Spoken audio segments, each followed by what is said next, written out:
혹시 강아지가 사료를 맛있게 먹고도 갑자기 귀를 긁거나 발을 계속 핥는 모습을 본 적 있으세요? 저도 그게 단순히 피곤해서 그러는 줄만 알았는데 알고 보니 음식 알레르기의 신호였던 거예요.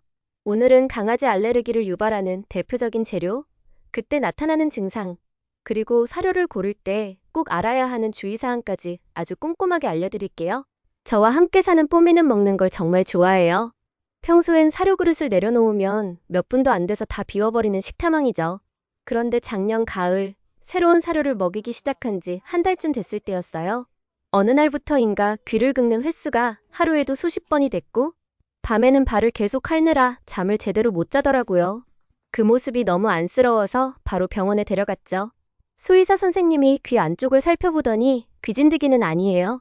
혹시 사료를 최근에 바꾸셨나요? 라고 물으셨어요. 그 말을 듣는 순간 한 달 전 새로운 맛이라고 크게 적힌 사료를 덥석 사온 게 떠올랐어요. 그때까진 맛있게만 먹으면 되는 줄 알았던 저의 안일함이 문제였던 거죠. 강아지 알레르기를 유발하는 재료는 생각보다 다양하지만 그 중에서도 단백질원이 가장 흔해요. 첫 번째는 닭고기와 소고기예요. 오랫동안 주식으로 먹다 보면 특정 아이들에겐 면역 반응이 생길 수 있어요. 뽀미도 바로 닭고기에 반응을 보였어요. 두 번째는 유제품이에요. 특히 유당불내증이 있는 아이들은 치즈나 우유만 먹어도 설사나 구토를 할 수 있어요. 저도 예전에 뽀미한테 치즈 간식을 줬다가 다음날 아침 변 상태가 묽어져서 깜짝 놀랐던 기억이 있어요. 세 번째는 곡물류, 특히 밀과 옥수수예요. 모든 아이가 민감한 건 아니지만 곡물 단백질에 예민한 경우 피부 발진이나 지속적인 눈물이 나타날 수 있어요. 네 번째는 인공 첨가물이에요. 색소나 향미제를 넣어 색을 예쁘게 하고 냄새를 강하게 하는데 이런 성분이 간과 피부에 부담을 줄 수 있죠. 그럼 구체적으로 어떤 증상이 나타날까요? 첫 번째, 귀를 자주 긁어요. 뽀미는 하루에도 수십 번 귀를 긁어서 귀 주변 털이 듬성듬성 빠질 정도였어요. 두 번째, 발을 집요하게 핥아요. 특히 발가락 사이 피부가 빨갛게 부어오르고 진물이 나는 경우가 많아요. 뽀미도 그때 발이 부어 걸을 때 절뚝거린 적이 있었어요. 세 번째, 변 상태 변화예요. 설사나 묽은 변이 며칠씩 이어진다면 장염이 아니라 음식 알레르기일 수 있어요. 네 번째, 피부 발진이에요. 배나 겨드랑이처럼 털이 적은 부위에 붉은 반점이 올라오고 심하면 긁어서 상처가 나요. 다섯 번째, 행동 변화예요. 활발하던 아이가 기운이 없고 산책을 거부할 때도 있어요. 뽀미는 당시 하루 종일 소파 위에서만 웅크리고 있었어요. 이런 증상이 반복되면 가장 먼저 해야 할 건 사료 성분 확인이에요.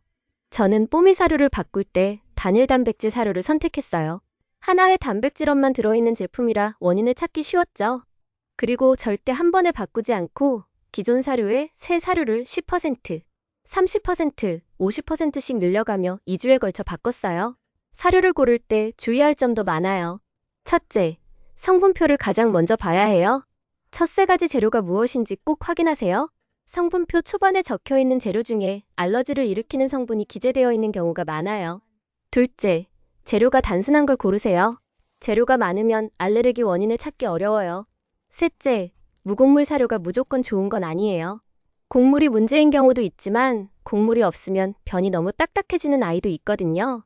뽀미의 경우 닭고기 대신 오리고기 단백질로 바꾼 후 증상이 눈에 띄게 줄었어요. 귀도 깨끗해지고 발도 부어오르지 않게 됐죠. 무엇보다 표정이 달라졌어요.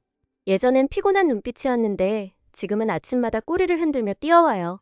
간식 시간도 산책 시간도 밥 먹는 시간도 다시 즐기는 모습이에요.